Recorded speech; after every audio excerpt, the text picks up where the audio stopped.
Continue with our discussion on the ecosystem under the wealth management industry.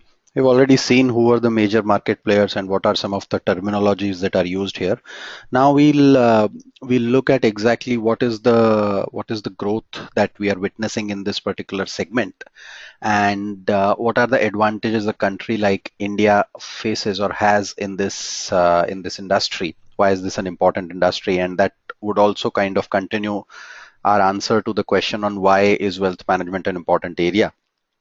And finally, how does the actual money making work in this business? So what is the business driver in this industry? How does the wealth advisor make money in this industry?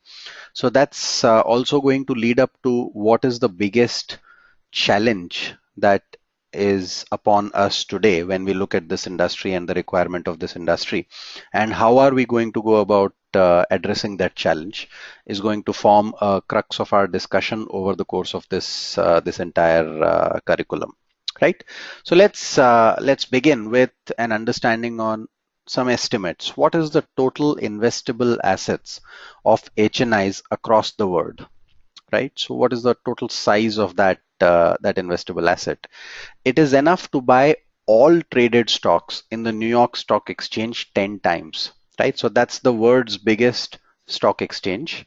And if you want to buy all companies in the New York Stock Exchange 10 times, the total investable assets of HNIs. When we say investable assets, these are assets that can be used to purchase other investments. Essentially, the total investment assets is the tune of the amount which can buy all companies in the New York Stock Exchange 10 times completely, right? So that's the huge amount of wealth that is there, right? If we look at the overview of global wealth management, these are taken from some reports that are available off the web. The global population of high net worth individuals and their wealth hits new high as almost 1 million join high net worth individual ranks, right, every year. So effectively close to 920,000 millionaires. This is a slightly older report in 2014. This number would have continued to expand in subsequent years as well, right? Look at the growth rates. Look at the growth rates essentially in terms of Europe. This number has kind of grown. So there are two ways to look at it. One is the actual population, and the second is the wealth amount. So how much is the population of high net worth individuals growing by, and what is the wealth of high net worth individuals growing by? So there are two ways to look at it. If you look at Europe, for example, the population of high net worth individuals grew at 4%, wealth at 4.7, right? You look at North America, population grew at 8%, wealth also at about 8.1%. Latin America, there was a decline in this number. But if you look at Asia, that's the bright spot. The population grew up by about 8.5%. The wealth actually grew up by 11%. So Asia Pacific is essentially what is one of the key areas that you're looking at.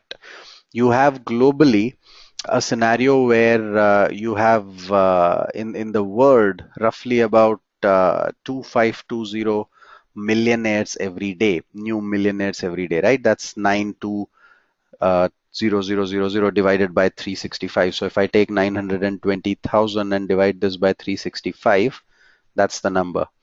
And if you look at the number in Asia, that's growing by about 1,000 millionaires a day. So bulk of the growth of the world's HNIs is basically coming from Asia. Asia is the driving area. So that's something we need to be very, very focused on. That bulk of the growth that the world is being witnessing in high net worth individual population comes from countries like China, India, and other Asian nations, right? Let's look at the crux of these countries now, right? So when we look at this overview of global wealth managers, what is the number of new high net worth individuals in 2014? And the top four markets are US, Japan, Germany, and China. And 60% of the global population, 60% of the global HNI population comes from these four countries: US, Japan, Germany, and China. So they are good